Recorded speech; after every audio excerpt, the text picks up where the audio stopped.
நான் வந்து என்னுடைய உரையை தொடங்குவதற்கு முன்னாடி 2 செய்திகளை சொல்லணும். ஒன்று ஊடாட்டம் குழு. இப்போ இந்த தமிழ் மார்க்சியர் சொற்பொழிவு அப்படின்னு சொல்லிட்டு நானும் தோழர் மோகன்குமாரும் பேச வருவது அப்படிங்கிறதுக்கு நம்ம தோழர் பிரவீன் வந்து ஃபோன் பண்ணார். அவர் ஊடாட்டமில் இருக்கார். அவர் தான் தொடர்ந்து ஒரு 2 நாளைக்கு ஒரு தடவை ஃபாலோ பண்ணி, தோழர் நீங்கள் எழுதிட்டீங்களா, தயாரிச்சிட்டிங்களா அப்படின்னு ஒரு தூண்டுதல் கொடுத்துட்டே இருந்தார். அப்புறம் தோழர் தமிழ் காமராஜன் இந்த தலைப்பை வந்து நீங்கள் எப்படி, நான் ஏதோ ஒரு ரஃப்பாக ஒரு தலைப்பு சொன்னேன், அவர் தான் நீங்கள் என்ன தான் பேச போகிறீங்க அப்படின்னு கேட்டுட்டு தலைப்பை வடிவமைத்து கொடுத்ததையும் அவர் செஞ்சார். இதில் முக்கியமாக எனக்கு என்ன தோணுதுன்னா, பொதுவாக கம்யூனிஸ்ட் தோழர்கள் அவங்க வந்து மற்றவர்களை கவனிச்சுட்டே இருக்கிறாங்க. அவங்கள எந்த இடத்துல வச்சு எப்படி அவங்கள டெவலப் பண்ணணும் என்ற பார்வை வந்து இருக்குது. அப்போ தமிழ் காமராஜன் தோழர் வந்து அல்லது ஊடாட்டம் குழு வந்து அதை செய்யுது. அப்படி ஒரு வாய்ப்பை எனக்கு கொடுத்ததற்கு நன்றி.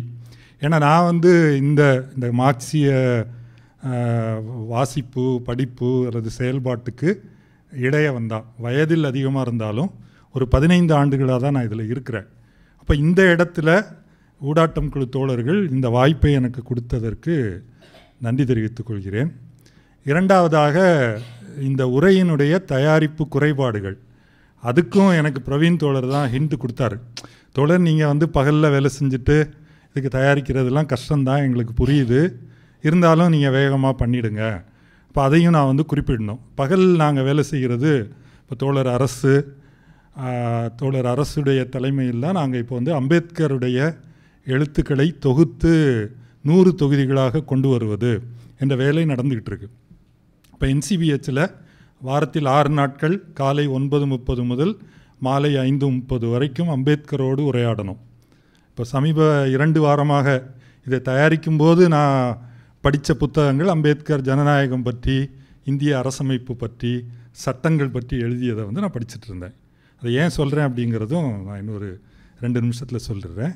இரண்டாவதாக, மாலை நேரம், காலை நேரம், சனி ஞாயிறுகளில் மூலதனம் வாசிப்பு குழுக்கள். இது வந்து நான் இதில் ஒரு 10 ஆண்டுகளுக்கு மேலாக பங்கேற்று கொண்டிருக்கிறேன். இந்த மூலதனம் வாசிப்பு குழுக்கள் என்பது பெரும்பாலும் ஆன்லைனில் தான், ஜூம் மீட்டிங்கில் 2 மணி நேரம் நாங்கள் கூட்டாக வாசிப்பது. இந்த 2ம் தான் எனக்கு கல்வி. நமக்கு வந்து பள்ளிக்கூடத்தில், கல்லூரியில் படிப்பது என்பது பலர் வந்து அதை நல்லா பயன்படுத்தி படித்து மேலே வந்திருக்காங்க. ஆனால் நான்லாம் அப்படி படிக்கலை. ரொம்ப ஒரு அறிவு சோம்பலை கொண்ட ஒரு கல்வி முறை தான். மிஞ்சி போனால் படித்து மனப்பாடம் பண்ணி ஒப்புவிப்பது என்ற வகையில் தான் படித்து வந்திருக்கிறோம்.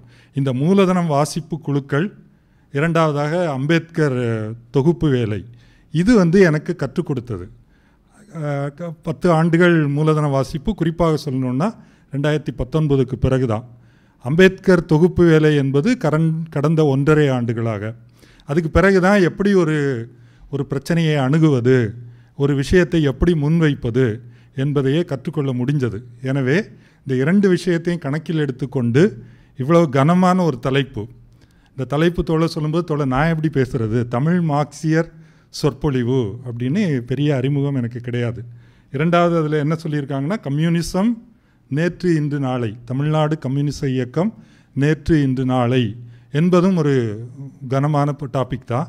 இப்போ நான் எனக்கு ஏற்றபடி நான் ஒரு தலைப்பு சொல்லி தான் தமிழ்நாட்டில் கம்யூனிச இயக்க வரலாறு, போராட்ட உணர்வும் கோட்பாட்டு தெளிவும் என்ற தலைப்பை வந்து முடிவு செஞ்சு, அதற்காக என்னுடைய வரம்புக்குட்பட்டு தயாரித்ததை நான் முன்வைக்கிறேன். இது ஒரு உரையாடலுக்காக. நான் வந்து இதை உறுதியாக நம்புகிறேன், ஆனால் அதை எவ்வளவு தெளிவாக முன்வைக்க முடியும், ஒரு உரையாடலை தூண்டுவதற்காக அதை முன்வைக்கிறேன். இப்போ தோழர் மோகன்குமார் வந்து அவருடைய வாசிப்பு, அவர் வந்து நிறைய வாசித்து இன்றைக்கி உள்ள பிரச்சனைகளை வந்து தெளிவாக நடைமுறையோடு இணைச்சு அவர் வந்து சொல்லியிருக்காரு. இப்போ நான் சொல்ல போகிறது வேறொரு தளத்தில், கொஞ்சம் வரலாறு, பொதுவான ஒரு கருத்தியல், அப்படி தான் நான் சொல்ல போகிறேன். இதில் 3 விஷயங்கள், 3க்கும் ஒரு 10 நிமிடங்கள். முதல்ல வந்து கம்யூனிஸ்ட் தோழர்களுடைய செயல்பாடு, வரலாறு. கம்யூனிசம் என்பது ஒரு உலகம் தழுவிய இயக்கம், நமக்கு தெரியும். நம்ம வந்து சர்வதேசியம் என்பது தான் கம்யூனிசம் சொன்னாலே அதுதான் நமக்கு தோணும். இது முதல் விஷயம். இரண்டாவதாக, தமிழ்நாட்டில் கம்யூனிசம் எங்கேருந்து வர முடியும்? உலகம் முழுக்கவே கம்யூனிசம் என்பது ஒரு சீர்திருத்த மரபிலிருந்து வருது. கம்யூனிசம் எங்கிருந்தோ மேலே அந்தரத்திலிருந்து ட்ராப் ஆக முடியாது. அப்படியே ட்ராப் ஆனாலும் நம்ம நாட்டு சீர்திருத்த மரபினுடைய வளர்ச்சியின் மூலமாகத்தான் அந்த கம்யூனிசம் வந்து இங்கே கைவரப்பெற முடியும், ரியலைஸ் ஆக முடியும் என்பதால் தமிழ்நாட்டின் சீர்திருத்த மரபை பற்றி சுருக்கமாக ஒரு 10-15 நிமிடங்கள் நான் சொல்கிறேன். மூன்றாவதாக இந்த இரண்டுக்குமான இணைப்பு என்ன? கம்யூனிஸ்ட் தோழர்களின் போராட்டமும் தமிழ்நாட்டு மரபு அல்லது இந்திய மரபுக்கும் இந்த தொடர்பு எங்கே வந்து நிற்கணும் அப்படின்னா உங்களுடைய கட்சி கோட்பாடு. அதுவும் தோழர் மோகன்குமார் பேசும்போது சொன்னார், கட்சி திட்டம் என்பது தான் அதை வந்து தெளிவாக வெளிப்படுத்தக்கூடியது. இப்போ அதை பற்றி ஒரு 10 நிமிடம், அது விமர்சனமாகத்தான் இருக்கும். அதில் என்னென்ன இடங்களில் நம்ம வந்து இடைவெளி இருக்கிறது என்பதை பற்றி நான் சொல்கிறேன். இப்போ இந்த 3 தலைப்புகளை தான் அடிப்படையாக சொல்லணும். முதல்ல கம்யூனிஸ்ட்டுகள். நான் வந்து இதை யோசிக்கும்போது என்ன பிரச்சனை அப்படின்னா, இப்போ தமிழ் காமராஜன் தோழர் பேசும்போது சொன்னார், இங்கே வந்து உரையாடல் கிடையாது, அதுக்கு பேர் விவாதம். இப்போ அரசு தோழர் வந்து அதே உரையாடல் அப்படின்னு சொல்லுவார். விவாதம்னு அப்படின்னா 2 பக்கம் நின்று சண்டை போட்டுக்கணும்.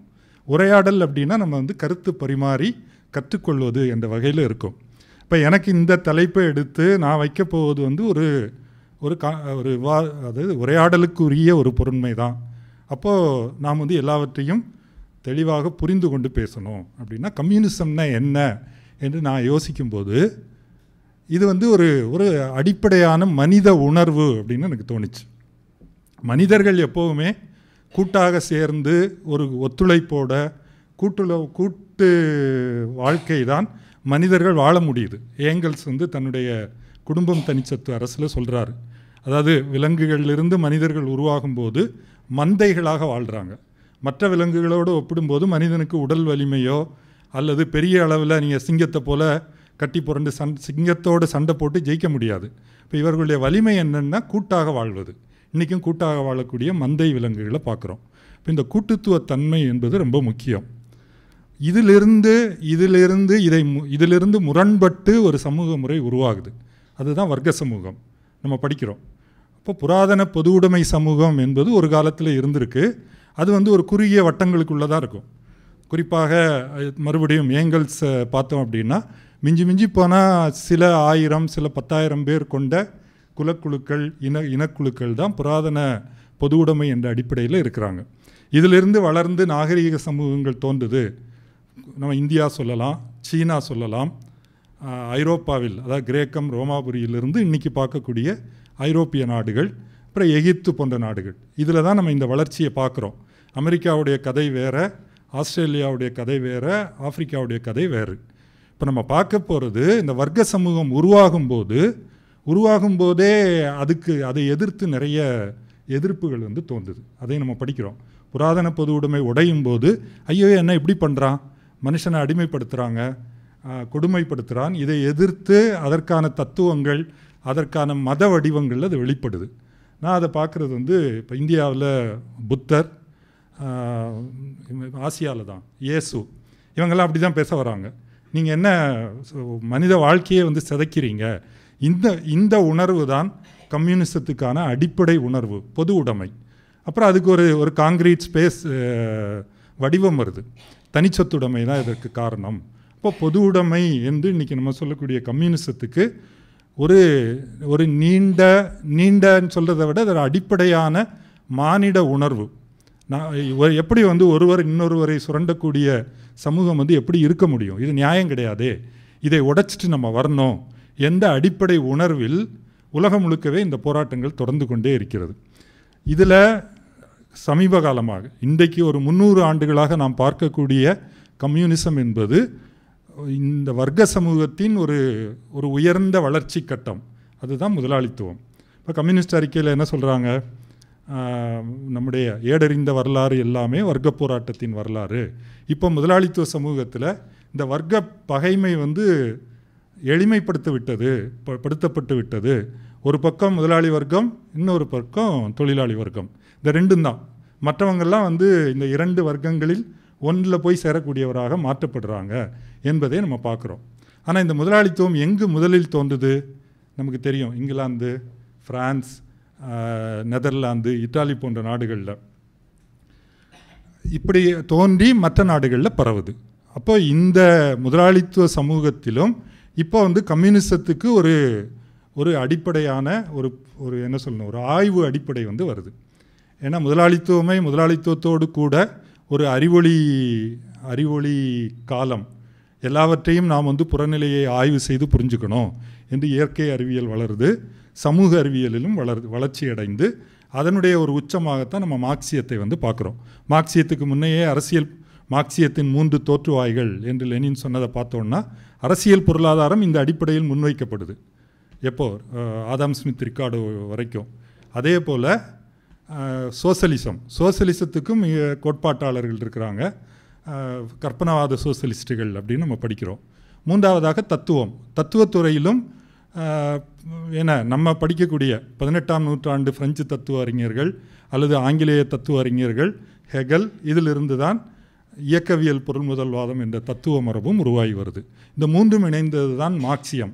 இந்த மார்க்சிய அடிப்படையில் நாம் கம்யூனிசத்தை அணுகும்போது அது அதாவது இந்த முதலாளித்துவ சமூகத்துக்கு பொருத்தமான ஒரு கம்யூனிச இயக்கமாக அது வந்து வருது. இப்படி வரும்போது அப்போ கம்யூனிஸ்டுகள் என்பவர்கள் யார்? இன்றைக்கி இருக்கிற சமூக அமைப்பு, இந்த வர்க்க சமூக அமைப்பை உடைத்து நாம் பொது உடைமையை உருவாக்க வேண்டும். இப்போ இதுதான் இயல்பானது. ஆனால் முதலாளித்துவத்தில் மனிதன் வந்து இயல்பாகவே பொறாமை பிடிச்சவன், போட்டி பிடிச்சவன், அடக்குமுறை தான் இயல்பானது என்று தத்துவங்களும் முன்வைக்கப்படுது. ஆனால் அப்படி இல்லை என்பது தான் இந்த போராட்டம்.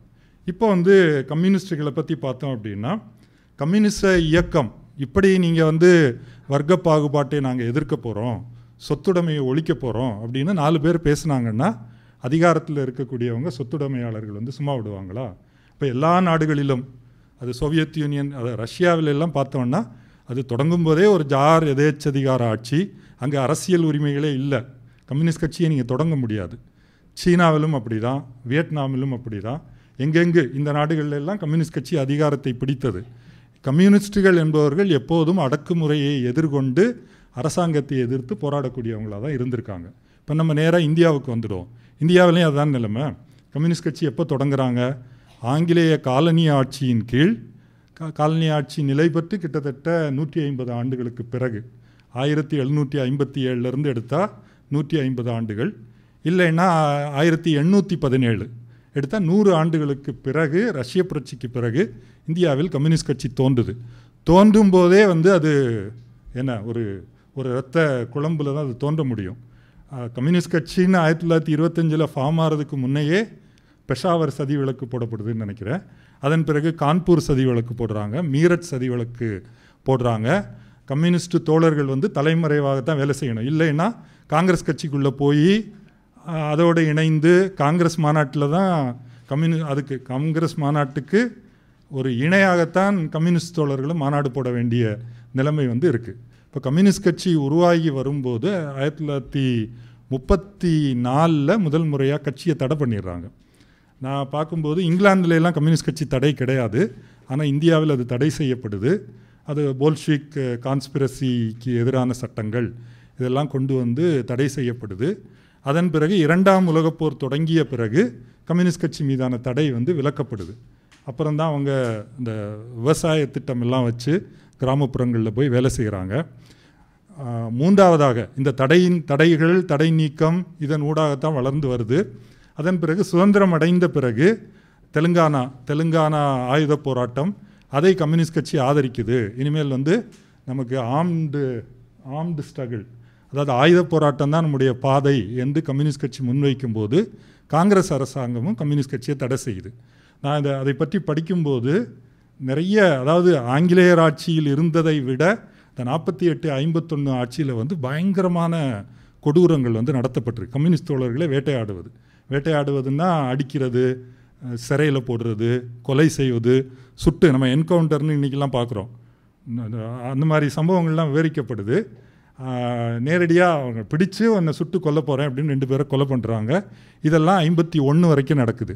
51க்கு பிறகு பேச்சுவார்த்தை நடந்து நாம் வந்து ஒரு நாடாளுமன்ற பாதை என்று கம்யூனிஸ்ட் கட்சி ஒரு முடிவுக்கு வருது. அதன் பிறகு நமக்கு தெரியும் 1967 நக்சல்பாரி எழுச்சிக்கு பிறகு நக்சல்பாரி எழுச்சி இந்திய கம்யூனிஸ்ட் கட்சி மார்க்சிஸ்ட் லெனினிஸ்ட், அதுவும் வந்து ஒரு தடை செய்யப்பட்ட இயக்கமாக தான் தொடருது. பல்வேறு குழுக்கள் இயங்கினாலும் நிறைய பேர் வந்து தலைமுறை குழுக்களாக இயங்குகிறாங்க. அதிகாரபூர்வமாக தடை செய்யப்பட்டது அப்படின்னு சொன்னால் இன்றைக்கி மாவோயிஸ்ட் கட்சி மட்டும்தான். மற்றவங்கெல்லாம் அந்தந்த மாநில அளவில் சில குழுக்கள் வந்து தடை செய்யப்படுகின்றன. ஆனால் போலீஸும் உளவுத்துறையும் இவங்களை கண்காணிச்சுக்கிட்டே தான் இருக்குது, இந்த தடை செய்யப்பட்ட அமைப்பை சேர்ந்தவர்கள். இப்போ இதுதான் சூழல். நான் அதை என்ன சொன்னேன்னா, எரிமலை குழம்பில் பிறந்து என்ன இரத்த ஆற்றில் அல்லது நெருப்பாற்றில் தான் கம்யூனிஸ்டுகள் வந்து வேலை செய்ய வேண்டியிருக்கு. இதை பற்றியே இப்போ வந்து இந்திய கம்யூனிஸ்ட் கட்சியின் 100ஆண்டு விழா, அதுலேயும் கருத்து வேறுபாடு இருக்குதுன்னு சொல்கிறாங்க. 1925 கான்பூர் மாநாட்டின் 100ஆண்டை கொண்டாடும் விதமாக NCBHல ஒரு புத்தகம் வெளியிட்டிருக்காங்க, காலந்தோறும் கம்யூனிஸ்டுகள். அதில் 100 தமிழ்நாட்டைச் சேர்ந்த அல்லது தமிழ்நாட்டு இயக்கத்தோடு தொடர்புடைய 100 தோழர்களை பற்றி ஒரு ப்ரொஃபைல், அவங்களுடைய ஒரு ஃபோட்டோ இல்லை, ஒரு கோட்டோவியம் மாதிரி நல்ல கலர்ஃபுல்லான புக்கு. அவங்களுடைய வாழ்க்கை வரலாறு, எங்கே பிறந்தாங்க, என்ன மாதிரி போராட்டம் நடத்தினாங்க, பிற்காலத்தில் அவங்க என்னவாக இருந்தாங்க. சில பேர் கொல்லப்பட்டுறாங்க, சில பேர் பிற்காலத்தில் பத்திரிகையில் வேலை செய்கிறாங்க, NCBHக்கு வேலை செய்ய வந்தவங்க. பட்டியல் தோழர்கள் எல்லோரும் படிக்கலாம், ஒரு ஓவர்வியூ கொடுக்குறது. அப்போ அந்த பட்டியல் அதை கூட நான் படித்தேன். நான் NCBHல வேலை செய்கிறதுனால அந்த புக்கை வாங்கி ஒரு 100 பேர் பெயர்களை வந்து பட்டியல் பார்க்க முடிஞ்சுது. அதில் என்ன சொன்னாங்கன்னா, நாங்கள் வந்து கட்சி வேறுபாடெலாம் பார்க்கல, CPIயில் வேலை செஞ்சு பிற்காலத்தில் CPM போயிருந்தாலும் அவர்களையும் இதில் சேர்த்துருக்குறோம் அப்படின்னு பார்த்தா, அதில் ML தோழர்கள் எனக்கு தெரிஞ்சு யாரையும் காணும். அதில் அந்த 100 பேரில் நம்ம நக்சல்பாரி தோழர்கள் இல்லை. ஒருவேளை அடுத்தடுத்த தொகுதிகள் வந்து வரப்போகுது, அதில் சேர்ப்பாங்களான்னு தெரியல. அப்போ ஆனால் நாங்கள்லாம் மாக்காய்க்கால ஒரு 7-8 ஆண்டுகள் வேலை செய்யும்போது இந்த ML தோழர்கள் தமிழ்நாடு, ஆந்திரா போன்ற பகுதிகள், குறிப்பாக தருமபுரி, வடார்காடு மாவட்டங்களில் ML இயக்கம் ரொம்ப தீவிரமாக இருந்திருக்கு. ஒரு பாடல்கள் எனக்கு பாட தெரியாது, பாடிய தோழர் அங்கே உட்கார்ந்துருக்கிறார், சத்யா தோழர். ஒரு பாடல் என்னென்னா, இந்த கோடானு கோடி மக்களுக்காக குருதி சிந்திய தோழர்களே அப்படின்னு ஒரு பாட்டு இருக்குது. அதை கேட்கும்போதே நமக்கு வந்து தோழர்கள் எப்படி மக்களோடு இணைந்து வேலை செஞ்சாங்க. எனக்கு பாட்டா பாடல் என்ன கூட நான் ஒரு வாசகமாக படிச்சிடுறேன்.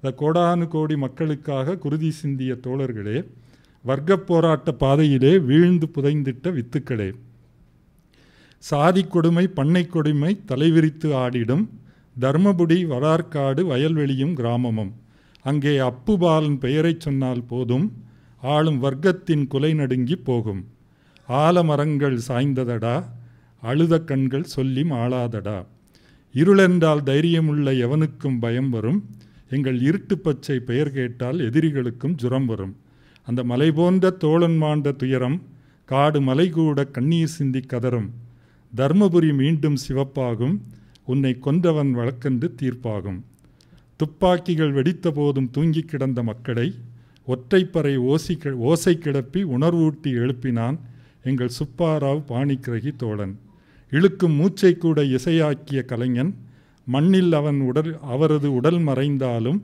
மக்கள் மூச்சோடு கலந்தானே இசையாய் கலந்தானே, தெலுங்கானா பிராந்தியத்தில் சரபண்டராஜ் குரல் கேட்டால் அந்த சிறைச்சுவரும் இடிந்துவிடும் எதிரிகளின் குலை நடங்கும், அவன் வாயில் தெரிக்கும் வார்த்தை இடியாகும் பேனாவில் கிழிக்கும் வரிகள் தீயாகும், மக்கள் யுத்தமே மூச்சென வாழ்ந்தவன் மக்கள் இயக்கத்தில் கலந்தானே அப்படின்னு போகும்.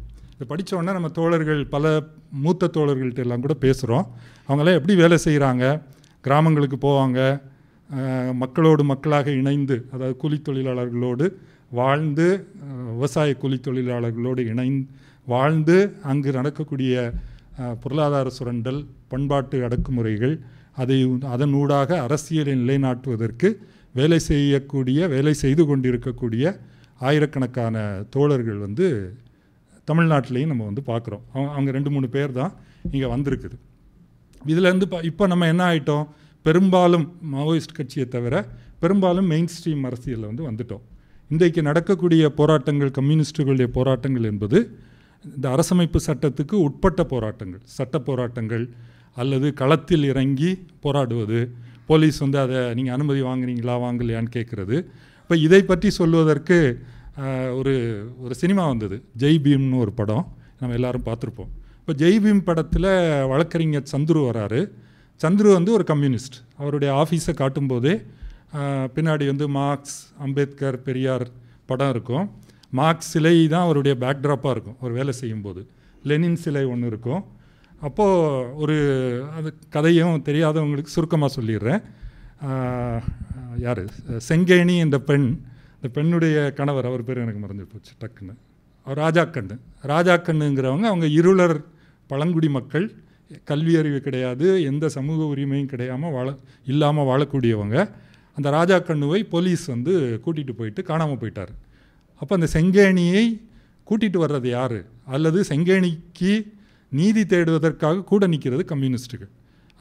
அந்த கதையில் வரக்கூடிய ஒரு பெண், அவங்கள வந்து ஒரு ஹீரோயின் சொல்ல முடியாது, அப்படி தான் எடுத்திருப்பாங்க. அவங்க அறிவொளி இயக்கம் 1980களில் அதாவது தமிழ்நாடு அறிவியல் இயக்கம், அறிவொளி இயக்கம் என்று தமிழ்நாட்டில் உள்ள கிராமங்கள், மூலை முடுக்குகளிலெல்லாம் எழுத்தறிவை கொண்டு செல்வது என்று ஒரு மிகப்பெரிய பணியை ஆற்றியிருக்காங்க. அப்போ இந்த அறிவொளி இயக்க தோழர் தான் அவங்கள வந்து அதிகாரிகிட்ட கூப்பிட்டு போகிறாங்க. கடைசியாக அந்த சந்துரு வழக்கறிஞர்கிட்டையும் கூப்பிட்டு போகிறாங்க. அந்த வழக்கு நடக்கும்போதும் யார் வந்து கூட நிற்கிறாங்க, சிவப்பு சட்டை போட்ட தோழர்கள் செங்கொடியை பிடித்து கொண்டு அதில் ஒரு காட்சி வரும். ஊரில் இவங்க தெருவுக்குள்ளே ஊர்வலம் போகும். இவங்க எல்லோரும் ஒரு 100-150 பேரை கூட்டிகிட்டு தோழர்கள் வந்து சிவப்பு கொடி பிடிச்சிட்டு ஊர்வலமாக வருவாங்க. இப்போ சந்துரு வழக்கு நடத்தும் போதும் உயர்நீதிமன்றத்துக்குள்ளே தோழர்கள் போய் உட்கார்றது, செங்கேணி போன்ற ஒரு பெண் வந்து அந்த நீதிமன்ற தாழ்வாரங்களில் உள்ளே வர்றதுக்கே வந்து நமக்கு கஷ்டமாக இருக்கும். ஆனால் தோழர்கள் தான் அது எல்லாவற்றையும் இங்கே வந்து கொண்டு போகிறாங்க. இதுவும் அந்த திரைப்படங்கள் பல திரைப்படங்கள் இதை காட்சி ஆக்கியிருக்கு. இது போன்ற போராட்டங்கள் இன்றைக்கி வந்து நகர்ப்புற வாழ்வுரிமை போராட்டம் அல்லது துப்புரவு பணியாளர் போராட்டம் எல்லாவற்றிலும் முன்னிற்பது, போலீஸை எதிர்கொள்வது, சட்ட புத்தகங்களில் ஊடாக புகுந்து புறப்பட்டு நீதியை நிலைநாட்ட போராடுவது வந்து கம்யூனிஸ்ட் தோழர்கள் தான். இப்போ இந்த தோழர்களின் போராட்டம் எப்படி இருக்குது? இப்போ நான் ஏற்கனவே சொன்ன அதில் அந்த காட்சி, இன்னொரு காட்சி எனக்கு ரொம்ப பிடிச்சது, அதை சொல்லிவிட்டு நான் அடுத்ததுக்கு போயிடுறேன். அதாவது ராஜாக்கண்ணுவை காணோம் அப்படின்னு வழக்கெல்லாம் நடந்துக்கிட்டு இருக்குது. ஒரு கட்டத்தில் அவர் கொலை பண்ணி போட்டாங்கன்னு தெரிஞ்ச உடனே ஊரில் அவருக்கு இறுதி சடங்கெல்லாம் செஞ்சு இப்போ இவங்க என்ன முடிவு எடுக்கிறாங்கன்னா, நம்ம இதை பற்றி வெளியே கொஞ்சம் பிரச்சாரம் பண்ணால் தான் ஒரு அழுத்தம் வரும் அப்படின்னு துண்டறிக்கை கொடுக்குறாங்க. அப்போ இந்த வழக்கறிஞர் வந்து செங்கேணி உட்காந்துருக்காங்க பொண்ணோட. அப்போ சந்துரு போயிட்டு ஒரு பஞ்ச் நோட்டீஸை கொடுக்குறாரு. ராஜாக்கண்ணு இறந்துட்டாருமா, ஆனால் இனிமேல் யாருக்கும் இது போல் நடக்கக்கூடாது அப்படின்னா நம்ம வந்து இந்த வழக்கை நடத்தணும், போலீஸுக்கு தண்டனை வாங்கி கொடுக்கணும், அதுக்கு நம்ம இந்த பிரச்சாரம் பண்ணணும்னு கொடுத்த உடனே அந்த பொண்ணு வந்து அப்படியே ஒரு 10 செகண்ட் யோசிச்சுட்டு, ஏன்னா அவங்களுக்கு மார்க்சிய கல்வி கிடையாது, அவங்களுக்கு கல்வியறிவே கிடையாது, ஆனால் அவங்களுக்கு இந்த நியாயம் வந்து புரியுது. இப்போ இந்த கம்யூனிச உணர்வை ஊட்டக்கூடியதும் தோழர்கள் தான். தோழர்கள் எப்போவுமே வந்து நம்ம இதை போராட்ட உணர்வு, மக்களை அரசியல்படுத்துவது என்பதையும் தொடர்ந்து செஞ்சிட்ருக்காங்க. இந்த கம்யூனிச அது என்ன அந்த தலைப்பினுடைய முதற் பகுதி போராட்ட உணர்வு இருக்கு இல்லையா, அந்த மிலிட்டன்சி அப்படின்னு ஆங்கிலத்தில் போட்டிருக்காங்க. இந்த மிலிட்டன்சி என்பது வெறும் ஃபிசிக்கல் மிலிட்டன்சி மட்டும் கிடையாது, அது உணர்வு ரீதியான மிலிட்டன்சியும் இருக்குது. இப்போ இதுதான் நான் முதலாவதாக சொல்லக்கூடியது. இப்போ கம்யூனிஸ்ட் தோழர்கள் என்பவர்கள் அடிப்படையில் உணர்வு சார்ந்து நீதிக்காக போராடக்கூடியவர்கள். சனிச்சத்துடைமை என்பது ஒரு அநீதி, அல்லது இன்னும் வரிசையாக சாதி என்பது ஒரு அநீதி, தீண்டாமை என்பது ஒரு அநீதி. இதற்காக நாம் போராடாமல் வேறு யார் போராடுவார்கள்? இதுதான் கம்யூனிஸ்டுகள். இப்போ நம்ம வந்து இந்த கம்யூனிசம் என்பது எங்கிருந்து வந்தது? நான் ஏற்கனவே நவீன கம்யூனிசம் அல்லது மார்க்சியம் என்பது ஐரோப்பாவின் மூன்று இயக்கப்போக்குகள், சமூக இயக்கப்போக்குகள். அதான் மார்க்சியத்தின் 3 தோற்றுவாய்கள், 3 உள்ளடக்க கூறுகள் என்று லெனின் குறிப்பிடுகிறார். நான் ஏற்கனவே குறிப்பிட்டது இங்கிலாந்தின் அரசியல் பொருளாதாரம், ஜெர்மனியின் தத்துவம், பிரெஞ்சு சோசலிசம். இந்த 3ம் இணைந்து தான் மார்க்சியம் உருவாகுது. இப்போ இந்த 3 எங்கிருந்து வந்தது? அந்த சமூக இயக்கம்.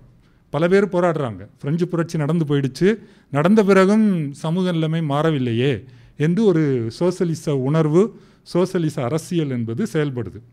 இப்போ இந்த சமூக சீர்திருத்தத்தில் இருந்து தான் சமூக சீர்திருத்த இயக்கம்தான் கம்யூனிச இயக்கத்துக்கான அடித்தளம், அல்லது அடி உரமாக இருக்கக்கூடியது. அதிலிருந்து தான் நீங்கள் வளர முடியும். அந்த ஏற்கனவே சொன்ன மாதிரி அந்தரத்தில் கம்யூனிசம் வந்து முளைக்கிறது இல்லை. கம்யூனிஸ்டுகளும் சரி, அதில் போராடக்கூடிய மக்களும் சரி, இந்த சமூகத்திலிருந்து தான் வந்திருக்காங்க. இரண்டாவதாக தமிழ்நாட்டின் சமூக சீர்திருத்த இயக்கம். தமிழ்நாட்டில் சமூக சீர்திருத்த வரலாறு அப்படின்னு சில புத்தகங்கள், நிறைய புத்தகங்கள் இருக்குது.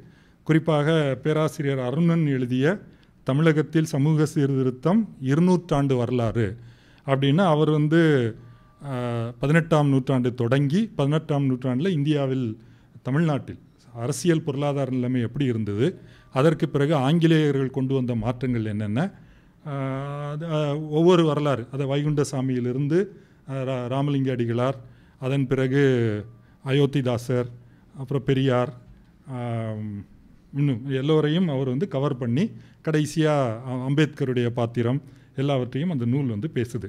இப்போ அதில் அவர் முக்கியமாக வந்து மார்க்சிய அடிப்படையில் சமூக சீர்திருத்தம் என்பதை எப்படி வரையறுப்பது, இதை நான் வாசிச்சிடுறேன்.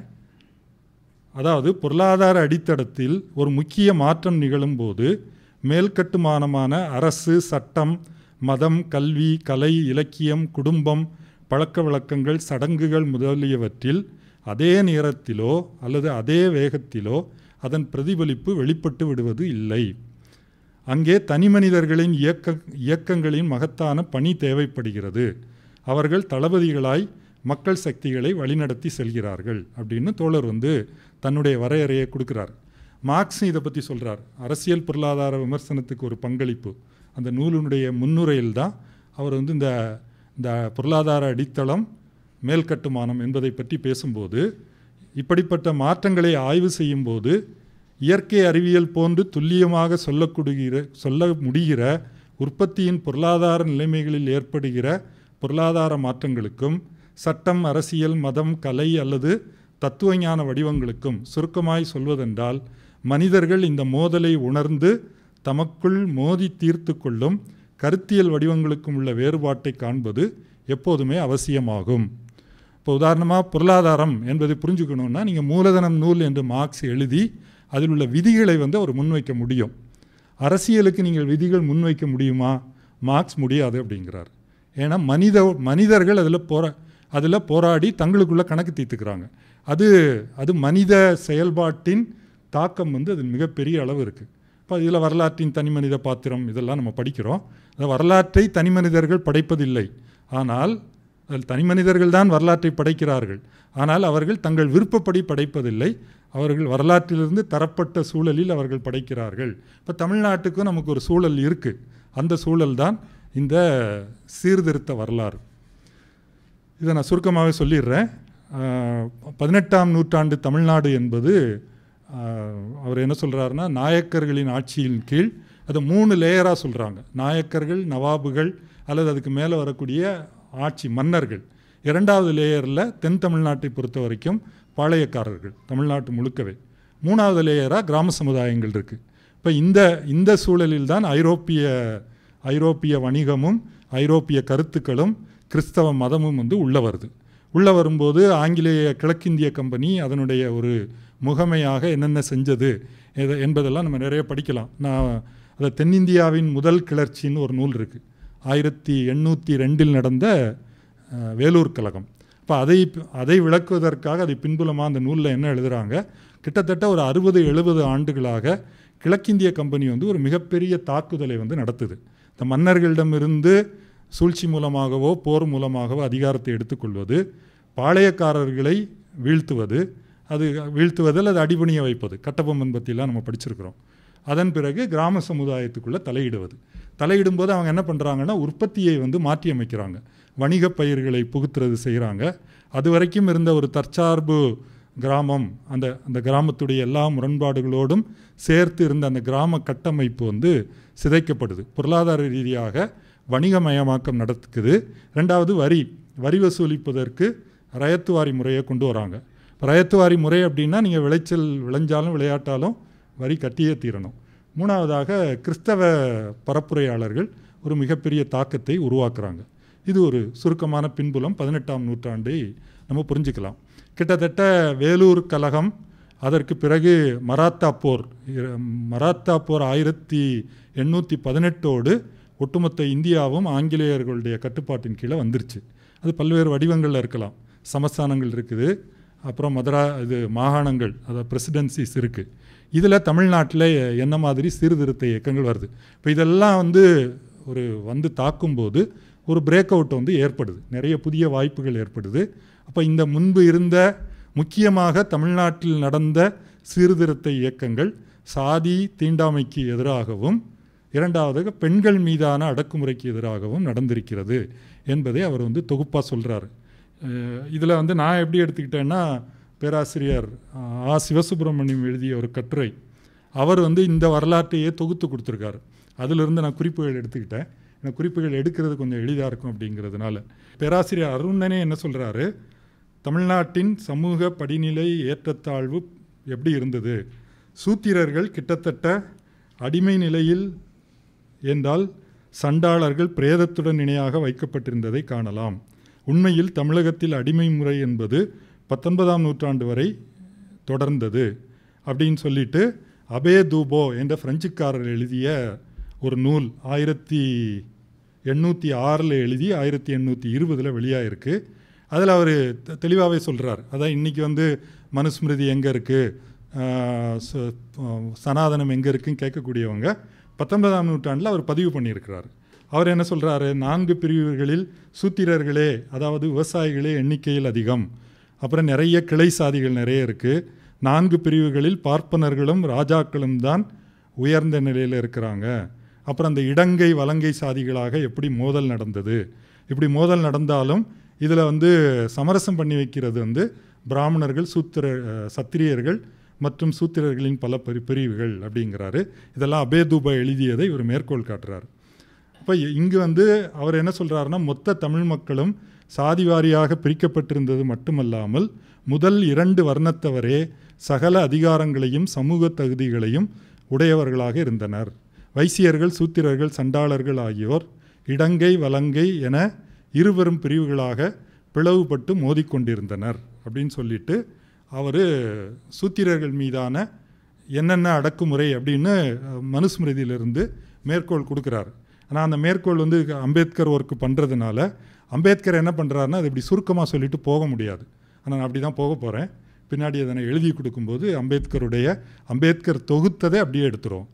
அவர் மனுஸ்மிருதியை படித்து சூத்திரர்கள் என்றால் அவர்கள் எப்படிப்பட்டவர்கள், எவ்வளவு இழிவானவர்கள், அவர்களுக்கு கல்வி உரிமை எப்படி மறுக்கப்பட வேண்டும், அவர்களுக்கு அதாவது அவர்களுடைய கடமையே முதல் 3 வர்ணத்தினருக்கு சேவை செய்வது தான்.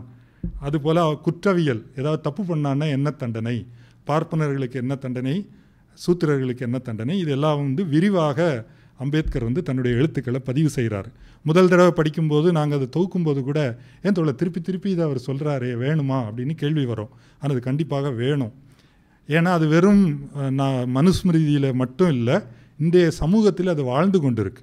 பல்வேறு வடிவங்களில் பார்ப்பனர்கள் மத்தியில் மட்டும் இல்லாமல் எல்லோருடைய மனதுக்குள்ளும் இது புகுத்தப்பட்டிருக்கிறது. அது பெண்களை பற்றியும் மனுஸ்மிருதி என்ன சொல்லுது என்பது நமக்கு தெரியும். அதுக்குள்ளே நான் போக விரும்பலை. அதை பற்றி நான் இப்போ பேசலை. ஆனால் நான் எழுதியதில் அதை தொகுத்திருக்கிறேன்.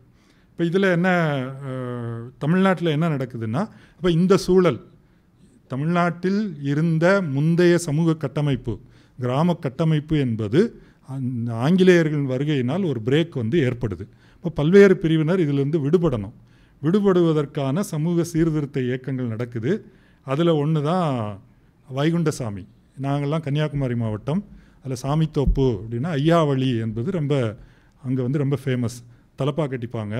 அங்கே கடவுள் கிடையாது, கண்ணாடியில் நீங்கள் தான் கடவுளே, இப்படி ஒரு மிகப்பெரிய ஒரு சுயமரியாதை, மனிதனை மனிதராக மதிக்க வேண்டும் என்ற இயக்கத்தை வைகுண்ட சுவாமி நடத்துகிறார். அது மதம் என்ற வடிவத்தில் நம்ம பேசுகிறோம். ஆனால் அது உண்மையாக ஒரு மதம் கிடையாது, அது ஒரு சுயமரியாதை இயக்கம்தான். அதை பற்றி இந்த 2 புத்தகங்கள்லையும் பேசுகிறாங்க. அவர் வாழ்ந்தது 1809 1861. அப்புறம் தோல்சீலை போராட்டம், திருவிதாங்கூர் சமஸ்தானத்தில் பெண்கள், உழைக்கும் பெண்களுக்கு அதாவது மார்பை மறைக்கக்கூடிய உரிமை கிடையாது. அப்போ அதுக்கான போராட்டங்கள் நம்ம எல்லாருக்கும் தெரியும். அதுலேயே அந்த விவரங்கள் என்ன சொல்கிறாங்க, இந்த கிறிஸ்தவ பாதிரிமார்கள் என்ன நீங்கள் சர்ச்சுக்கு வரும்போது ஒழுங்காக ட்ரெஸ் பண்ணிட்டு வர மாட்டிங்களா, இல்லைங்க எங்களுக்கு அனுமதியே இல்லை அப்படின்னு சொல்லும்போது இவங்க மன்னர்கிட்ட எல்லாம் பேசி இந்த குப்பாயம் என்ற உடையை அணிவதற்கு உரிமை வாங்கி கொடுக்குறாங்க. இந்த குப்பாயத்துக்கு அது வந்து ஒரு ஒரு ப்ளவுஸ் போல், குப்பாயத்துக்கு மேலே ஒரு துண்டு போடலாமா போடக்கூடாதா, இதுதான் டிஸ்பியூட். அது தோல் சீலை போராட்டம் என்பது ஒரு 20-30 ஆண்டுகளாக நடக்கிறது. மூன்றாவதாக நாடார்களின் எழுச்சி. நாடார்கள் அல்லது கன்னியாகுமரி மாவட்டத்தில் சாணார்கள் என்று குறிப்பிடப்பட்ட மக்கள் பிரிவினர் வந்து கடுமையாக ஒடுக்கப்பட்டு, அதாவது இங்கே வந்து பொருளாதார சுரண்டல் வந்து ஒரு மனிதத்தன்மையற்ற கொடூரத்தோடு இணைந்து நடக்குது என்பதை நம்ம பார்க்குறோம். இப்போ அவங்க அதிலேருந்து விடுபடுவதற்கு என்ன பண்ணுறாங்க, ஒன்று கிறிஸ்தவத்துக்கு மாறலாம் அல்லது திருநெல்வேலி மாவட்டத்துக்கு போகலாம். திருவிதாங்கூர்லேருந்து நீங்கள் வந்து ஆங்கிலேய ஆட்சி பகுதிக்கு போனால் இதனுடைய கடுமை குறையும், வேறு ஏதாவது செய்யலாம். இதற்கு மூன்றாவதாக ஒன்று தான் இவர் நம்ம வைகுண்டசாமி வந்து ஒரு வழிபாட்டு முறையை கொண்டு வராரு. அப்போ நாடார்களின் எழுச்சி எப்படி நடக்குது, இதை பற்றி இந்தியாஸ் நியூ கேபிட்டலிஸ்ட் அப்படின்னு ஹரீஷ் தாமோதரன் ஒரு புத்தகம் எழுதியிருக்கிறாரு, விரிவாகவே பதிவு செய்திருக்கிறார். நிலவுடைமை நாடார்கள் அல்லாமல் அவர்களும் மற்றவர்களும் வந்து அந்த காலத்தில், அதாவது ஒரு இதில் ரெண்டு பக்கமும் பொருட்களை சுமந்து சென்று வணிகம் செய்வதில் வந்து அவங்க வளர்ச்சி அடைகிறாங்க. முதல்ல பனை பொருட்கள், அப்புறம் விவசாய விளைபொருட்கள், அப்புறம் ஆங்கிலேயர்கள் வணிகப் பெயர்களை புகுத்திய பிறகு பருத்தி வணிகத்திலே அவங்க வராங்க. இது ஒரு கூறு. இரண்டாவது கிறிஸ்தவ மதமாற்றம், கிறிஸ்தவ சர்ச்சுடைய ரோல்.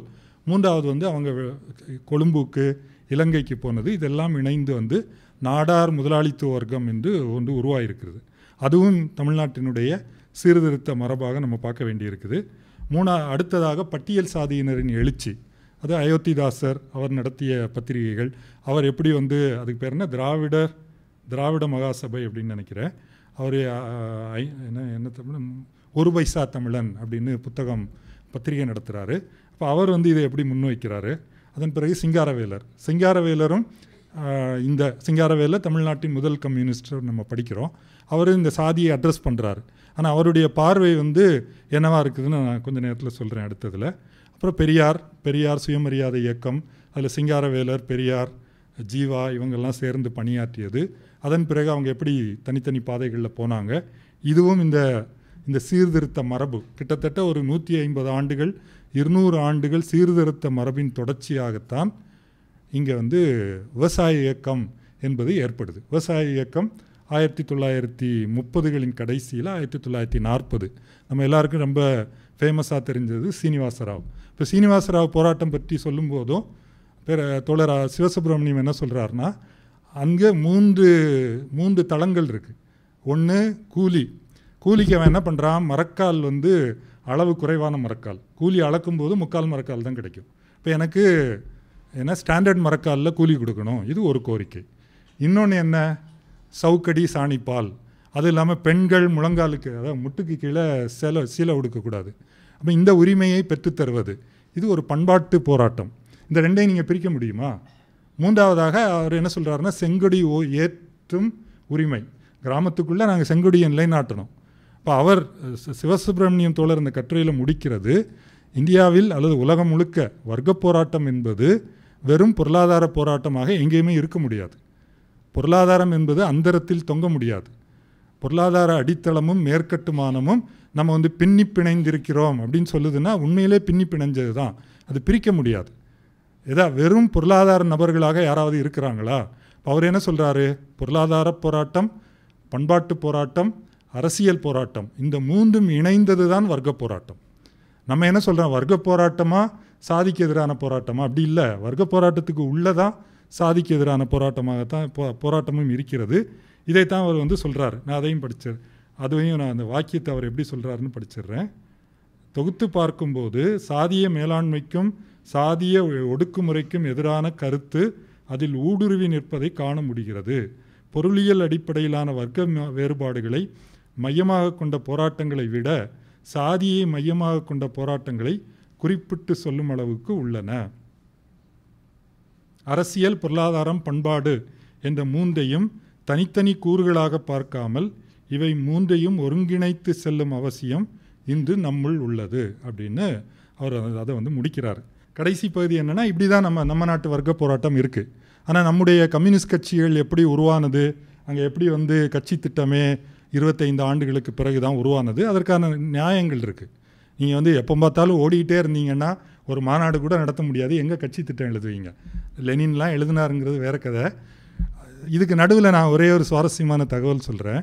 இந்த தமிழ்நாட்டில் 18ஆம் நூற்றாண்டு பற்றிய புத்தகத்தில் அவர் என்ன சொல்கிறாருன்னா, இவ்வளவு சமூக குழப்பம் நடக்குது, கிழக்கிந்திய கம்பெனி போய் கிராமங்களை எல்லாம் துவம்சம் பண்ணுது, பாளையக்காரர்களையெல்லாம் தோற்கடிக்குது, இதை பற்றிய தத்துவ சிந்தனை அந்த நூற்றாண்டில் என்ன இருக்குது என்று அந்த ஆசிரியர் கேட்குறார். எதுவுமே இல்லை. ஏன் இல்லை அப்படின்னா நம்ம அம்பேத்கர்கிட்ட தான் வரணும். என்ன நடந்திருக்கணும்னா, அங்கே ஒரு வால்டேர் தோன்றி இருக்கணும் தமிழ்நாட்டில். இந்த சமூகத்தை எப்படி நான் புரட்சிகரமாக மாற்றுவது அப்படி கருத்தியல் வரல. ஏனென்றால் இங்குள்ள வால்டேர்கள் எந்த வர்க்கத்தை சேர்ந்தவர்கள்னு அம்பேத்கர் பேசுகிறார். ஏன்னா அவர்களுடைய வர்க்க நலன் இதை வந்து அனுமதிக்கலை. அந்த சிந்தனையை, ஒரு தத்துவத்தையோ கோட்பாட்டையோ உருவாக்குவதை அனுமதிக்கவில்லை. இப்போ புறநிலை காரணம் நமக்கு வந்து அடக்குமுறை ஒடுக்குமுறை இருந்தாலும் அகநிலையாக என்ன இருக்கிறது என்பதையும் நம்ம பார்க்கணும். இதுவும் இதுக்குள்ள ஊடுருவி தான் நிற்கிது. நம்மை வந்து எது சிந்திக்க விடாமல் தடுக்கிறது, இன்றைக்கும் தடுத்து கொண்டிருக்கிறது. இந்த புறநிலையில் ஒவ்வொரு தோழரும், நான் பல தோழர்கள், மூத்த தோழர்கள்ட்ட எல்லாம் அனுபவம் கேட்டிருக்கிறேன். யாருமே கிராமப்புறங்களில் போய் வேலை செஞ்சால் சாதியோடு தான் அவங்க மல்லு கட்டுறாங்க. ஆனால் நீங்கள் வந்து தீர்மானங்கள், அறிக்கைகளில் பார்த்தீங்கன்னா நம்ம வந்து இதில் கவனம் செலுத்தின தோழர், அடையாள அரசியலில் போயிட முடியாது என்று வந்து இருக்கும். இப்போ நான் இதை நான் அவ்வளவு, அதாவது இது வழக்கமாக பேசக்கூடியது. மேற்கு ஐரோப்பாவில் கூட தூய பொருளாதார போராட்டம் என்பது கிடையாது. மேற்கு ஐரோப்பா நமக்கு தெரியும், மிக நீண்ட ஒரு வரலாற்று பாதையில்.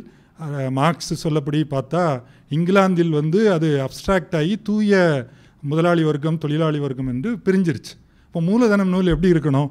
அதில் பொருளாதாரத்தை தவிர வேறு எதுவுமே எட்டி பார்க்கக்கூடாது. ஆனால் மார்க்ஸ் என்ன எழுதுகிறார்? மூலதன நூலுக்குள்ளே முதலாளி எப்பவும் கையை பிடிச்சி இழுத்துக்கிட்டே இருக்கிறார். ஓன் யோகியதை தெரியாதா? நீ உள்ளே போய் நான் பெரிய கிறிஸ்தவன்னு பேசுகிற. அவர் என்ன சொல்கிறாரு? சில முதலாளிகள் மேலே குற்றம் சாட்டப்படுது. என்னென்னா, ஒரு 12க்கும் 15க்கும் வயதில் உள்ள 5 பையன்களை சாப்பாட்டு இடைவேளையையும் நள்ளிரவில் உறக்கத்துக்காக 1 மணி நேரமும் தவிர வெள்ளிக்கிழமை காலை 6 மணி முதல் மறுநாள் சனிக்கிழமை மாலை 4 மணி வரை வேலை வாங்கியதாக குற்றம் சாட்டப்பட்டது. ஆனால் இவங்க என்ன பண்ணாங்க? இவங்க குவேக்கர்கள். நீதிமன்றத்தில் அவங்க உறுதிமொழி எடுக்கக்கூடாது, அது அவங்களுடைய மத கொள்கை. அதனால் அவங்க அப்படி எடுக்காமல் அவங்க என்ன சொல்கிறாங்கன்னா, நாங்கள் அவங்கள ரெஸ்ட் எடுக்க சொன்னோம், பசங்க கேட்க மாட்டேங்கிறாங்க, திரும்பி வேலைக்கு வந்துடுறாங்க அப்படின்னு சொல்கிறாங்க. அப்போ மார்க்ஸ் என்ன சொல்கிறாரு? புனித தோற்றம் பொங்கி வழியும் குள்ளநெறி சத்தியம் செய்ய அஞ்சிடும், எனில் சைத்தான் போல புகுத்திடும், புனித நோன்பின் சோகம் பூண்டு புண்ணியர் போலவே நோக்கிடும், பாவம் செய்ய துணியாது பிரார்த்தனை சொல்லி முடிக்கும் வரை. கொஞ்சம் இருங்க, நான் வீட்டில் பூஜையெல்லாம் முடிச்சுட்டு வந்து ஒன்று சுரண்டுறேன் அப்படின்னு சொல்லணுன்னு மார்க்ஸ் எழுதுகிறார். நமக்கெல்லாம் ஆசான் தானே. அவர் ஏங்க இதுக்குள்ளே மதத்தை எல்லாம் எங்கே புகுத்துறீங்க? இது தொழிலாளிக்கும் முதலாளிக்கும் உள்ள பிரச்சனை, இதில் ஏன் மதம் வருது என்று மார்க்ஸ் தன்னை கேட்கவில்லை, மார்க்ஸையும் யாரும் கேட்கல. இன்னும் ஒரே ஒரு இது, அவர் என்ன சொல்கிறாருன்னா, தொழிலாளி முதலாளியை பார்த்து சொல்கிறாரு, நீர் எடுத்துக்காட்டான பிரஜையாக இருக்கலாம், மிருகங்களுக்கு கொடுமை இழைப்பதை தடுப்பதற்கான சங்கத்தில் உறுப்பினராகவும் இருக்கலாம், புனித வாடை வீசுவோரின் திருக்கூட்டத்தை சேர்ந்தவராகவும் இருக்கலாம். இப்போ மார்க்ஸுக்கு முதலாளி என்பவர் இந்த சமூகத்தில் இருந்து தனித்து ஒரு மூலதனத்தின் ஆளுருவமாக இருக்கிறதெல்லாம் மார்க்ஸே தான் சொல்கிறாரு. ஆனால் ஒவ்வொரு கட்டத்திலும் அவருடைய பண்பாட்டு கூரையும் இணைத்து அவங்களை வந்து கிண்டல் பண்ணுறதை மார்க்ஸ் வந்து விட்டு கொடுக்கவே இல்லை. ஏன்னா அதுதான் யதார்த்தம். நம்ம நாட்டிலையும் அதுதான் நிலைமை. இப்போ நான் ஏற்கனவே சொன்ன மாதிரி வர்க்க போராட்டம் என்பது பொருளாதார போராட்டம், அரசியல் போராட்டம், பண்பாட்டு போராட்டம், மூன்றும் பிரிக்க முடியாமல் இணைந்தது. ஒரு நல்ல உதாரணம் சொல்லணுன்னா, இப்போ துப்புரவு பணியாளர் போராட்டம். பணியாளர் போராட்டம் நடக்கும்போது திடீர்னு திருமாவளவன் என்ன சொல்கிறாரு? என்னங்க பணி நிரந்தரம்னு கேட்குறீங்க, இப்போ துப்புரவு பணியே அவங்க நிரந்தரமாக செஞ்சுட்டு இருக்கணுமா என்று அவர் தன்னுடைய உரையில் குறிப்பிடுறார். அது ஒரு மிகப்பெரிய விவாதமாக ஆகிவிட்டது. கரெக்டு தானே? என்ன நமக்கு அதெல்லாம் புனித பசு. தோழர், பணி நிரந்தரம் என்பது தொழிலாளியுடைய அடிப்படை உரிமை. ஆனால் திருமாவளவனும் அம்பேத்கர் என்ன சொல்கிறாங்க? தோழர், நீங்கள் அந்த இதை ஸ்டடி பண்ணியிருக்கீங்களா? துப்புரவு பணியில் யார் வந்து துப்புரவு பணியில் ஈடுபடுத்தப்படுகிறார்கள்? அதிகாரபூர்வமாக ஈடுபடுத்தப்படுறாங்க. அப்போ அவர்களை நீங்கள் அங்கேயே நிரந்தரம் பண்ணணுன்னு எப்படி சொல்லுவீங்க? அதுலேருந்து வெளியே வருவதற்கு உங்கள்கிட்ட தீர்வு என்ன என்ற கேள்வி வந்து கேட்குறாரு. அம்பேத்கர் இதில் நேராகவே சொல்லியிருக்கிறார். அவர் மதமாற்ற உரையின் போது ஒரு குறிப்பிடக்கூடிய ஒரு சம்பவம். அவர்கிட்ட ஒரு பத்திரிகையாளர் கேட்குறார் வேற ஒரு கூட்டத்தில், என்னங்க நீங்கள் வந்து இந்த செத்த மாட்டை இழுத்து போடுவதெல்லாம் கைவிடணும்னு மகர்களுக்கு சொல்கிறீங்களே, ஒரு மாடுன்னா எவ்வளவு எக்கனாமிக் வேல்யூ தெரியுமா? அது தோலை உரித்து விற்கலாம், கொம்பை விற்கலாம், ஒரு 500 ரூபா வரைக்கும் அதில் கிடைக்கும். அந்த மக்களுக்கு அந்த வருமானத்தை மறுக்கிறீங்களே, அவங்கெல்லாம் பாவம் ஏழைகளாக இருக்கிறாங்க, அவங்களுக்கு பிழப்புக்கு வழி வேணாமா அப்படின்னு ஒரு கேள்வி கேட்குறாரு. ஆனால் அம்பேத்கர் நான் அவர்கிட்ட கேட்டேன், உங்கள் வீட்டில் உங்கள் அண்ணன் தம்பி 4 பேர் இருக்கிறீங்க, அவங்களுக்கு பசங்கள்லாம் இருக்கிறீங்க, நீங்கள் வந்து இந்த வேலையை எடுத்துக்கங்க, 500 ரூபா கிடைக்கிதுல்ல, நீங்கள் எடுத்து வேலையை செய்யுங்க, மகர்களுக்கு நான் வேறு ஏற்பாடு செய்கிறேன்னு பதில் சொன்னதாக அம்பேத்கர் வந்து குறிப்பிடுறார். எனவே திருமாவளவன் திடீர்னு இதை வந்து அதாவது இந்த போராட்டத்தை சீர்குலைக்கணும்னு சொல்லலை, இது கருத்தியல் ரீதியாக முன்வைக்க வேண்டிய விஷயம். ரெண்டாவது என்ன வந்ததுன்னா, ஏன் இந்த நேரத்தில் தான் இது சொல்லணுமா? அது போராட்டத்தை பலவீனப்படுத்தாதா? எந்த நேரத்தில் சொல்லணுங்கிறீங்க? 100 ஆண்டுகளாக ஏன் இதை பேசவே இல்லை? அல்லது துப்புரவு பணியாளர்களை பற்றியே இந்த போராட்டம் நடக்கும்போது வேறு யாருமே ஏன் பேசலை? ஏன் ஒரு பட்டியல் சாதியினர் மட்டும் பெரும்பான்மையாக அதில் ஈடுபடுத்தப்படுவது ஏன்? அதிலிருந்து அப்போ அது வந்து ஒரு இழிவான தொழிலாக மாற்றப்படுது. இந்த இழிவிலிருந்து வெளியே வருவது வாருங்கள் என்பதற்கும் மூலதனத்தின் சுரண்டலுக்கும் ரெண்டையும் நீங்கள் எப்படி பிரித்து பார்ப்பீங்க? அப்படி பிரித்து பார்க்க கற்றுக்கொள்வது ரொம்ப ரொம்ப அவசியமாக இருக்குது. நான் அந்த 3வது பகுதியை பேச போகிறதில்ல, நிறைய இருக்குது. நான் சுருக்கமாக சொல்ல வர்றது என்னென்னா, கம்யூனிஸ்ட் கட்சிகள் இதை பற்றி என்ன நிலைப்பாடு எடுக்கிறாங்க, இன்றைக்கி என்ன பேசிகிட்டு இருக்காங்க, கட்சி திட்டங்கள் எப்படி இருக்குது. கட்சி திட்டங்களில் பெரும்பாலான முக்கியமாக சிபிஐ சிபிஎம் கட்சி திட்டம் காலனி ஆட்சி காலத்திலேருந்து தொடங்கும். அப்படி காலனி ஆட்சி, ஏகாதிபத்திய எதிர்ப்பு, எப்படி வந்து நம்ம சுதந்திரம் பெற்றோம், அதில் கம்யூனிஸ்ட் கட்சியுடைய பங்கு என்ன, அதன் பிறகு இந்தியாவில் பெருமுதலாளிகள் எப்படி இருக்காங்க, தொழிலாளர்களுடைய நிலைமை எப்படி இருக்குது, விவசாய கூலி தொழிலாளர்கள், இதெல்லாம் பேசிட்டு அப்புறம் வந்து இங்கே வந்து சாதி இருக்குது, தீண்டாமை இருக்குது, அதை இதுக்கு வெளியே இதெல்லாம் முடிஞ்ச பிறகு சாதி என்பது ஒரு பிரச்சனையாக இருக்குது, அது எங்கே இருக்குது, தீண்டாமை என்பது ஒரு பிரச்சனையாக இருக்குது. அதன் பிறகு புரட்சி நடந்த பிறகு நாங்கள் எதை ஒழித்து கட்டுவோம், சாதிய பாகுபாடுகளை ஒழித்து கட்டுவோம், தீண்டாமையை ஒழித்து கட்டுவோம், அதெல்லாம் பட்டியலில் வரும். அந்த பட்டியலில் நான் போட்டிருக்கிறேன். ஃபஸ்ட்டு வந்து பெண்கள் மீதான ஒடுக்குமுறை, மாநிலங்கள் உரிமை, அப்புறம் வந்து பழங்குடி மக்களுக்கான உரிமை, அதன் பிறகு சாதி ஒழிப்பு, அப்புறம் கல்வி உரிமை, இப்படி வந்து என்ன ஒரு லிஸ்ட்டு. அந்த லிஸ்ட்டில் வந்து சாதியும் ஒன்றா வரும். நான் முன்வைக்கக்கூடிய கேள்வி, நான் ஒரு உதாரணத்துக்காக சொல்கிறேன். அது இப்போ எம்எல் இயக்கம், மாவோயிஸ்ட்டு திட்டமோ அல்லது எஸ்ஓசி போன்ற திட்டம் வந்து கொஞ்சம் இந்திய வரலாறுலேருந்து தொடங்கும். நம்முடைய நாடு வந்து பாரம்பரியமான நாடு, விவசாய நாடு, பல போராட்டங்கள் நடந்திருக்குது அப்படின்னு சொல்லிவிட்டு அவங்களும் இதே டெம்ப்ளேட்டுக்குள்ளே வந்துடுவாங்க. டெம்ப்ளேட்டுன்னு நான் சொல்வது என்ன அப்படின்னா, இதுதான் இந்திய பெருமுதலாளிகள் என்பவர்கள் யார்? அவங்க வந்து இந்த சாதி தீண்டாமையிலெல்லாம் துண்டித்து ரொம்ப பியூராக இருக்கக்கூடியவங்களா? அதை பற்றி எந்த கட்சி திட்டத்திலும் வார்த்தையை பார்க்க முடியாது. தொழிலாளர்கள் பற்றி பேசும்போது கூட, அல்லது தலித்துகள் ஒடுக்கப்படுகிறார்கள், அல்லது பழங்குடி மக்கள் மீது வன்முறை கட்டவிழ்க்கப்படுகிறது, அது கூட பேசப்படும். அதை கூட ஓரளவு விவசாய வர்க்கங்களோடு இணைச்சிடுவாங்க. ஆனால் நம்முடைய வர்க்க பகுப்பாய்வு என்பது இதிலிருந்து துண்டிக்கப்பட்ட வர்க்க பகுப்பாய்வு. இந்த ரெண்டும் ஒட்டாமல் நிற்கும்.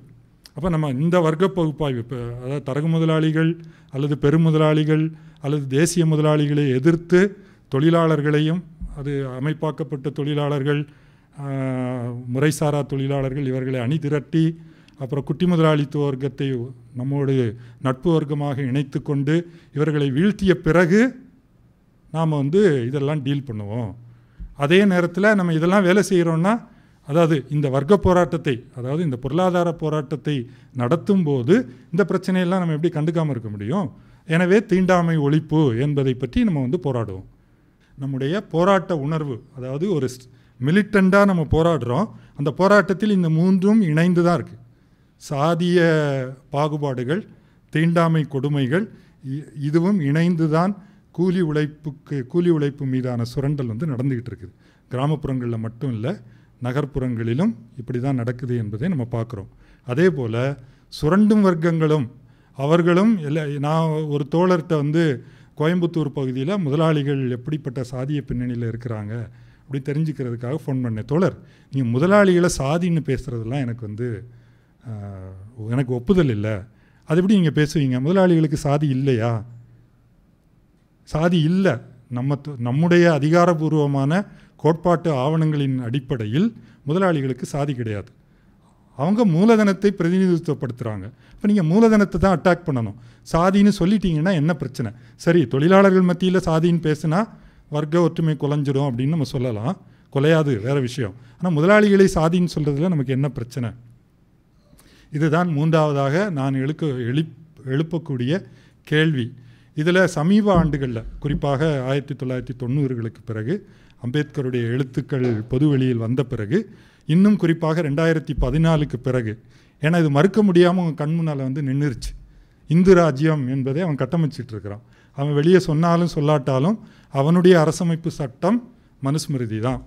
நீங்கள் அவன் அதிகாரபூர்வமாக நாடாளுமன்றத்தில் பேசாமல் இருக்கலாம், ஆனால் ஆர்எஸ்எஸ் சாக்காக்களிலும் அல்லது ஆர்எஸ்எஸ் மக்கள் திரள் அமைப்புகளும் பேசும்போது மனுஸ்மிருதியை முன் வச்சு தான் அவங்க பேசிகிட்டு இருக்காங்க. இப்போ நமக்கு தோழர்களுக்கு வேறு வழி இல்லாமல் நாம் இதை எதிர்கொள்ள வேண்டிய கட்டாயம் வந்து வந்துருச்சு. அப்போ கூடுதலாகவோ குறைவாகவோ இந்த போராட்டங்கள் பேசப்படுது. குறிப்பாக இன்னொரு 2 நிமிடம் குறிப்பாக சொல்ல வேண்டியது, ரெட் ஸ்டார் என்ற ஒரு கட்சி, அவங்க வந்து அவங்களுடைய ப்ரோக்ராமை அப்டேட் பண்ணியிருக்காங்க.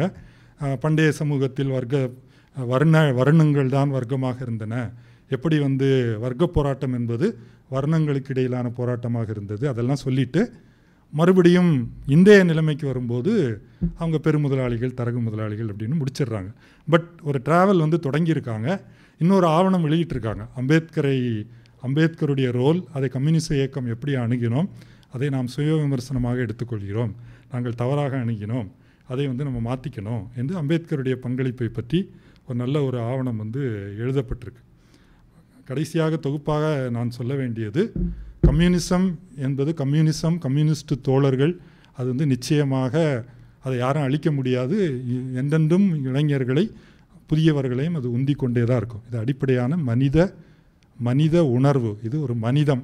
இதை எதிர்த்த இதன் மீதான தாக்குதல்களும் தொடர்ந்து நடந்து கொண்டே இருக்கிறது. அதை எதிர்த்து பெரிய தியாகங்களும், உயிரை தியாகம் செய்வது மட்டும் இல்லாமல் ஒட்டுமொத்த வாழ்க்கையை தியாகம் செய்த தோழர்களும் நிறைய பேர் இருக்கிறாங்க. ஆனால் அவர்களுடைய களப்போராட்டம், இந்த களப்போராட்டங்களை பிரதிபலிக்கும் விதமாக நம்முடைய திட்டங்களும் நம்முடைய வழிகாட்டல்களும் இல்லை. தமிழ் காமராஜன் தோழர் சொன்னதும் அதே போல் நமக்கு வந்து இந்த கோட்பாட்டு சிந்தனை, கோட்பாட்டு பணி என்பது நம்ம பலவீனம்தான். நம்முடைய சிந்தனை மரபிலேயே நமக்கு வந்து மார்க்சியத்திலிருந்து அல்லது நவீன ஐரோப்பிய தத்துவத்திலிருந்து தான் அது வருது. எனவே நம்ம செய்ய வேண்டிய வேலை நிறைய இருக்குது. அதுக்காக புதுசாக, அதாவது எம்டி ஸ்லேட்லேருந்து நம்ம தொடங்கலை.